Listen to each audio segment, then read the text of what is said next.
ನಮಸ್ಕಾರ. ಯಾವತ್ತಾದ್ರೂ chicken liver ಮತ್ತೆ ಗುಂಡ್ಕಾಯಿ ಸೇರಿಸಿ ಗೊಜ್ಜು ಮಾಡಿದ್ದೀರಾ? ಮಾಡಿಲ್ಲ ಅಂದ್ರೆ ಬನ್ನಿ ಹೇಗ್ ಮಾಡೋದಂತ ನೋಡೋಣ. ಮೊದಲಿಗೆ ನಾನು ಗುಂಡ್ಕಾಯಿ ಮತ್ತೆ ಲಿವರ್ ಸಪ್ರೇಟ್ ಆಗಿ ತಗೊಂಡಿದ್ದೀನಿ. ಒಂದ್ ಜಾರ್ಗೆ ಈರುಳ್ಳಿ, ಧನಿಯಾ ಸೊಪ್ಪು, ಪುದೀನ ಹಾಕಿ ಚೆನ್ನಾಗಿ ಪೇಸ್ಟ್ ಮಾಡ್ಕೊಂಡು ಸೈಡ್ ಇಟ್ಕೊಬೇಕು.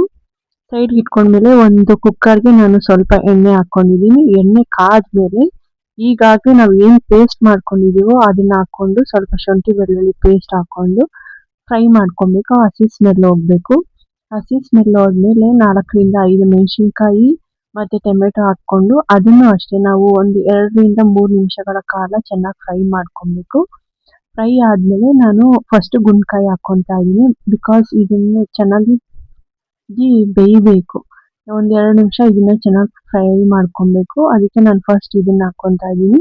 ರುಚಿಗೆ ತಕ್ಕಷ್ಟು ಉಪ್ಪು ಸೇರಿಸ್ಕೊಂತಾ ಇದೀನಿ. ಸೇರಿಸ್ಕೊಂಡು ಚೆನ್ನಾಗಿ ಫ್ರೈ ಮಾಡ್ಕೊಬೇಕು. ಫ್ರೈ ಆದ್ಮೇಲೆ ಈಗ ನಾವು ಲಿವರ್ನ ಹಾಕೊಂತಾ ಇದೀನಿ. ಲಿವರ್ನ ಹಾಕೊಂಡು ಚೆನ್ನಾಗಿ ಅದನ್ನು ಅಷ್ಟೇ ಫ್ರೈ ಮಾಡ್ಕೊಬೇಕು. ಫ್ರೈ ಮಾಡ್ಕೊಂಡ್ಮೇಲೆ ಸ್ವಲ್ಪ ಅರಿಶಿನ, ಧನಿಯಾ ಪುಡಿ ಒಂದ್ 2 ಸ್ಪೂನ್ ತಗೊಂತಾ ಇದೀನಿ.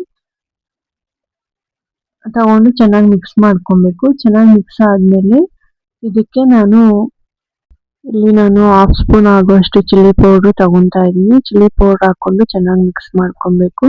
ಮಿಕ್ಸ್ ಆದ್ಮೇಲೆ ಗರಂ ಮಸಾಲ ಹಾಕೊಂತಾ ಇದೀನಿ. ಇದನ್ನು ಹಾಕಿ ಚೆನ್ನಾಗಿ ಮಿಕ್ಸ್ ಮಾಡ್ಕೊಂಡು ಒಂದ್ 2 ರಿಂದ 3 ನಿಮಿಷ ಚೆನ್ನಾಗಿ ಬೇಯಿಸ್ಕೊಬೇಕು. ನಂತರ ಇಲ್ಲಿ ನಾನು ಕಾಯಿ ಹಾಕೊಂತಾ ಇದೀನಿ. ಕಾಯಿ ಹಾಕೊಂಡು ಚೆನ್ನಾಗಿ ಮಿಕ್ಸ್ ಮಾಡ್ಕೊಬೇಕು. ಹಸಿ ಕೊಬ್ಬರಿ ಸ್ವಲ್ಪ ಗಸಗಸೆ ಮತ್ತೆ ಬಿಳಿ ಎಳ್ಳು ಹಾಕೊಂಡು ರುಬ್ಕೊಂಡು ಹಾಕೊಂಡಿದೀನಿ. ನಂತರ ಒಂದ್ 2 ವಿಸಿಲ್ ಹಾಕ್ಸ್ಕೊಬೇಕು.